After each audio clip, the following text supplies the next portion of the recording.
يلا يا كابتن عبده. استاذ عبده النهارده بيختار لنا لعبه، عامل نفسه بقى فيها كريستيانو مصر. لما نشوف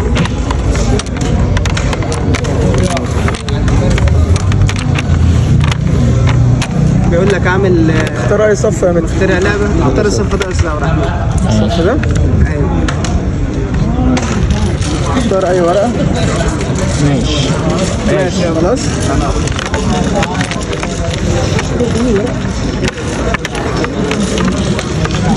مش عارف ايه فكره اللعبه دي بصراحه.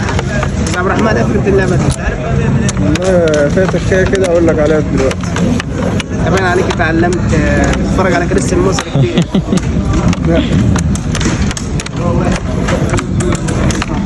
طب بعد كده بقى نشغلك بقى خفة اليد، سيبك بقى من انك مدير فرع فوق بقى. لايفات تيك توك بقى يا باشا ده استاذ عبد الرحمن راضي طلع حرفوش كبير. حرفوش في الكورة. يلا بس عشان يعني ده نشوف. احسن لاعب عندنا في طبيعي، خلي بالك. هي متر ايوه يا باشا. موجوده هنا. موجودة هنا ايوه.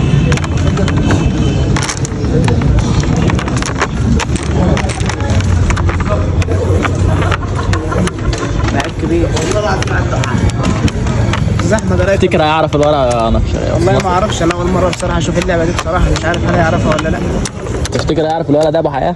والله لسه دينا هنشوف اهو. انت عارف الوضع يا ريس؟ انا عارف الورقه، بالك من الوضع؟ خدت بالي من الورقه.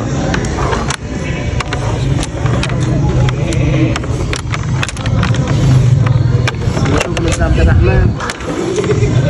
يلا استاذ عبد الرحمن وريني دول. لا يا باشا مش دول. مش شايف اصبعك دول.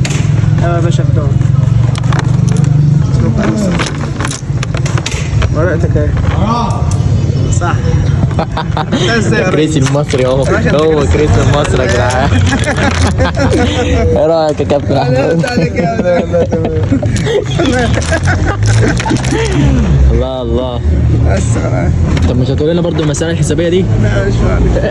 ايه رايك؟ بس